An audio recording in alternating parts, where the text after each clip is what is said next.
नमस्कार साथियों, मैं जुवन कुमार वर्मा आपका इस यूट्यूब चैनल पर बहुत बहुत स्वागत करता हूं। यहां पर कक्षा 9वीं से कक्षा 12वीं तक की अर्धवार्षिक परीक्षा प्रारंभ हो चुकी है। तो इस यूट्यूब चैनल के माध्यम से जो पेपर हो रहे हैं उन पेपरों को आपको हल करा रहे हैं। तो चलिएगा, इस वीडियो में हम देखेंगे अर्धवार्षिक परीक्षा 2023-24 का है। कक्षा 11वीं का फिजिक्स का पेपर है। इसमें अधिकतम जो अंक दिए गए थे 70 नंबर का, और सभी प्रश्न करना अनिवार्य है। सभी प्रश्न के जो अंक उनके सामने निर्धारित किए गए हैं, और प्रश्न क्रमांक 1 से 5 तक ऑब्जेक्टिव प्रश्न दिए गए हैं। तो चलिएगा, इन्हीं ऑब्जेक्टिव प्रश्नों को हम यहाँ पर इस यूट्यूब चैनल के माध्यम से कंप्लीट ही करेंगे। तो चलिएगा, पहला प्रश्न दिया है, इसमें सही विकल्प चयन करना है। पहले का डी वाला जो राइट आंसर रहेगा है ना 12 मीटर प्रति सेकेंड। दूसरे का जो राइट आंसर रहेगा वो 45 डिग्री सेंटीग्रेड, ये राइट आंसर रहेगा। तीसरे का जो सी वाला राइट आंसर रहेगा। चौथे का राइट आंसर सी वाला राइट आंसर है। पांचवे का सी वाला राइट आंसर है। इसी के बाद जो छठा दिया है उसमें आएगा शून्य होता है, यानी पृथ्वी के केंद्र पर गुरुत्वीय बल का मान कितना होता है, शून्य होता है, यानी बी वाला राइट आंसर होगा। इसी के बाद में चलिएगा, यहाँ पर ऑब्जेक्टिव यानी रिक्त स्थानों की पूर्ति कीजिएगा। पहला जो दिया है इसमें जो आएगा 10⁻7 आएगा। दूसरे में वेग में परिवर्तन की दर को कहते हैं त्वरण। यदि किसी वस्तु का वेग एक समान दर से बढ़ता है तो इसे एक समान त्वरित गति कहते हैं।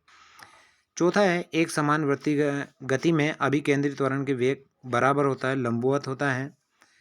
किसी वस्तु का संवेग उसके गतिक जड़त्व के माप होता है। इसके बाद में दिया है, किसी पिंड को अनंत से गुरुत्व क्षेत्र के किसी बिंदु तक लाने में किया गया कार्य क्या कहलाता है, गुरुत्वीय कहलाता है।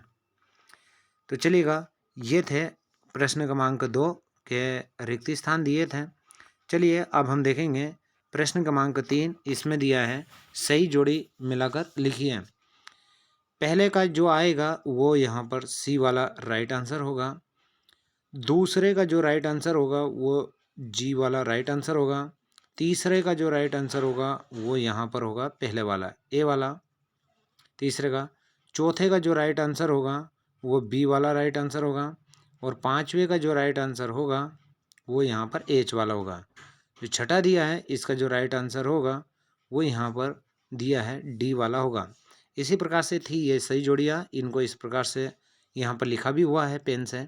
इस प्रकार से ये सही जोड़ियाँ हैं, इनको कम्प्लीटली देख लीजिएगा।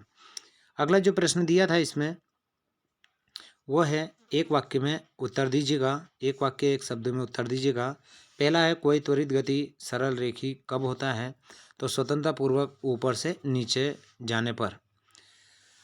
कोई त्वरित गति पलायकार कब होती है, तो ऊर्ध्वाधर दिशा के अतिरिक्त अन्य दिशा में। मेज पर रखी एम द्रव्यमान की किसी पुस्तक पर अभिलंब प्रतिक्रिया का मान कितना होगा, तो mg होगा। यहाँ पर दिया है चौथा, दो शून्योत्तर सदिश राशियों का अदिश गुण कब शून्य होगा, जब वो लंबवत हों। अगला दिया है, किसी कृत्रिम उपग्रह को पृथ्वी के आसपास वृत्तीय कक्षा में चक्कर लगाने के लिए आवश्यक अभिकेंद्री बल कहाँ से प्राप्त होता है, तो गुरुत्वीय बल से प्राप्त होता है। ये थे क्वेश्चन नंबर 4। अब देखेंगे क्वेश्चन नंबर 5। इसमें दिया है सत्य असत्य हमें बताना है।